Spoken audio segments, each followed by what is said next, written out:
তো ফাইনালি দেবদার upcoming movie বা দেবদার সেই পুরনো মুভি 'ধূমকেতু' যে মুভিটা এখন পর্যন্ত কেউ দেখতে পায় নাই।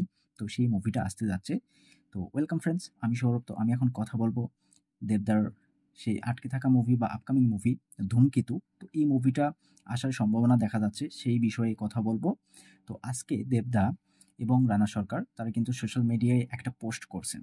আ বেসিক্যালি রানা সরকার তিনি দেবদার অফিসে অর্থাৎ দেব এন্টারটেইনমেন্ট ভেঞ্চার্স সেই অফিসে গেছেন এবং সেখানে আ যে দেবদার যে দেব এন্টারটেইনমেন্ট ভেঞ্চার্স যে একটা লোগো আছে, তো সেই লোগোর সামনে আ একটা ছবি তারা তুলছেন এবং সেটাকে সোশ্যাল মিডিয়ায় পোস্ট করছেন। দেবদা করছেন এবং রানা সরকার তিনিও করছেন। তো দেবদা মানে যাদের সাথে কাজ করে থাকে, আ সেটা নতুন হোক কিংবা পুরনো।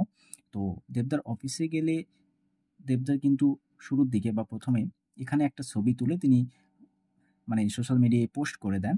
তো তিনি কিন্তু আজকে এই ছবিটা পোস্ট করছেন, যেটা দেব একা নিজে করেন নাই, রানা সরকার তিনিও করছেন।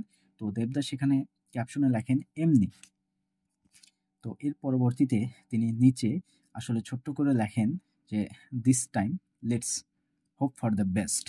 তো তিনি এই কথাটা লেখেন এবং সেম ছবিটা রানা সরকার তিনিও পোস্ট করেন এবং তিনি কিন্তু ক্যাপশনে অন্যই কিছু লিখছেন, যেটা দর্শকের মধ্যে একটা কি বলবো মানে উন্মাদনা সৃষ্টি করছে, একটা আশার আলো সৃষ্টি করছে। হয়তোবা ফাইনালি আমরা 'ধূমকেতু' মুভিটা দেখতে পেতেও পারি। হয়তোবা হলে রিলিজ করা হতে পারে। তো সেই বিষয়ে আমি পরে কথা বলতেছি। তো রানা সরকার তিনি পোস্ট করেন, "নাও অর নেভার" মানে এখন নয়তো কখনোই নয়। জাস্ট তিনি যদি ক্যাপশনে এতটুকু লিখতেন, তাহলে হয়তোবা দর্শক অন্যই কিছু ভাবতো। হয়তোবা দেব রানা সরকার কোলাবোরেশন বা তাদের নতুন আপকামিং মুভি হতে যাচ্ছে কিংবা তারা আ নতুন একটা মুভি সাইন করতেছে। এরকম কিছু কিন্তু ভাবতেও পারত। কিন্তু রানা সরকার সেখানে জাস্ট একটু আশার আলো ছুঁয়ে দিছেন। তিনি সেখানে আ হ্যাশট্যাগ ধূমকেতু, হ্যাশট্যাগ দেব, হ্যাশট্যাগ শুভশ্রী অর্থাৎ তিনি আ ধূমকেতু, দেব এবং শুভশ্রীকে কিন্তু ট্যাগ করছেন। তো ট্যাগ করে তিনি কিন্তু ক্যাপশনে এই জিনিসটা লিখছেন। তো এখান থেকেই আসলে শুরু যে রানা সরকার প্রায় অনেক আগে থেকেই তিনি 'ধূমকেতু' এই মুভিটা নিয়ে আসার চেষ্টা করছেন। তিনি বারবার বলছেন যে 'ধূমকেতু' মুভিটা আসবে, তিনি নিয়ে আসবেন। তো হয়তোবা ফাইনালি মানে এই যে তাদের ভিতরে যে ঝামেলা, যে গন্ডগোল, তো সবকিছু হয়তোবা মিটমাট হয়ে গেছে। তো ফাইনালি কিন্তু 'ধূমকেতু' মুভিটা আসতে পারে। তো আমরা জানি যে এই বছরে দেবদার ২ টা মুভি রিলিজ করবে। একটা 'রঘু ডাকাত' যেটা দুর্গাপুজোতে রিলিজ করবে এবং আ ক্রিসমাসে অর্থাৎ ডিসেম্বরে কিন্তু একটা মুভি রিলিজ করবে। তো এর আগে কিন্তু দেবদার আপকামিং আর কোনো প্রজেক্ট নেই বললেই চলে বা আর কোনো মুভি আসবে না এর আগে। তো পুজোর কিন্তু এখনো প্রায় ৭ মাস আ দেরি আছে।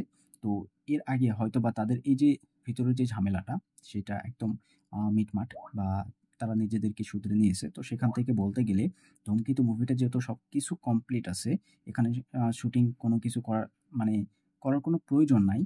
তো সেখান থেকে বলতে গেলে হয়তোবা ভালো একটা সময় দেখিয়ে এই 'ধূমকেতু' মুভিটাকে দেবদা রিলিজ করতেও পারে। যেহেতু প্রচুর একটা সময় কিন্তু অপেক্ষা করতে হবে 'রঘু ডাকাতের' জন্য।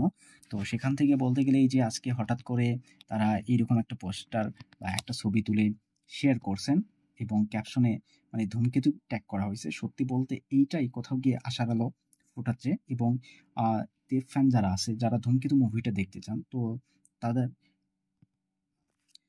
তাদেরকে একটা আশা দিচ্ছি।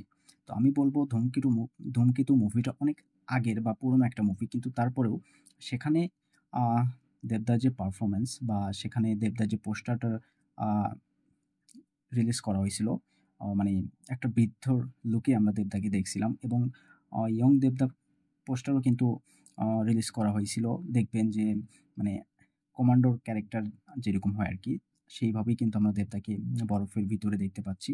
তো এই পোস্টারগুলো না সেই সময় প্রচুর একটা হাইপ ক্রিয়েট করতে পারছিল। মানে প্রত্যেকের একটা কিন্তু বলা যায় পছন্দের একটা ক্যারেক্টার ছিল বা এই যে লুকটা সেটাও পছন্দ হইছিল। আবার দেব, শুভশ্রী এই যে একটা জুটি যেটা দর্শক অনেক লম্বা একটা সময় ধরে দেখে নাই। তো সেই যে একটা আকাঙ্খা এদেরকে দেখার, তো 'ধূমকেতু' মুভিটা দেখার যে একটা আকাঙ্খা সেখান থেকে বলতে গেলে এই মুভিটা রিলিজ করলে জাস্ট সবকিছু গিলে খাবে। দেব, শুভশ্রী জাস্ট সবকিছু গিলে খাবে। যতই মুভিটা পুরনো হোক বা একটা ওল্ড মুভি হোক, সেখান থেকে যেহেতু এই মুভিটা কখনো রিলিজ হয় নাই, যেহেতু একটা আশা দেখা যাচ্ছে, সেখান থেকে বলতে গেলে আমি অনেকটাই খুশি তাদের এই পোস্ট থেকে, এবং তাদের ভিতরে যে ঝামেলাটা ছিল সেইটা শেষ হইছে। সেখান থেকে আমি অনেকটাই খুশি, অনেকটাই হ্যাপি। দেব, শুভশ্রী এই জুটিটাকে নতুন কোনো মুভিতে আমরা দেখতে পাবো কিনা সেটা জানি না। তবে আশা রাখবো যে তাদের জীবনে যেটা ঘটছে, যেটা হইছে, অবশ্যই তারা নতুন করে আবার কাজ শুরু করুক। আবার সবাই মিলেমিশে থাকুক, এটা আমি চাইবো। তো দেখা যাক ধূমকেতু মুভিটা আদৌ আম রঘু ডাকাতের আগে কখনো রিলিজ করে কিনা, বা এই মুভিটা ডিরেক্টলি ওটিটি রিলিজ হয় কিনা। এরকম একটা সম্ভাবনা যদি দেখা দেয়, অবশ্যই সেটা দেব ফ্যানদের জন্য অনেক বড় একটা পাওয়া হবে। আমি আশা রাখবো যে মুভিটা রিলিজ করুক। তো যাই হোক, এই আপডেটটা আপনাদের কেমন লাগলো সেটা অবশ্যই কমেন্টে জানাবেন। ভিডিও ভালো লাগলে একটা লাইক করবেন, শেয়ার করবেন, আর এই চ্যানেলটা সাবস্ক্রাইব করবেন। ধন্যবাদ।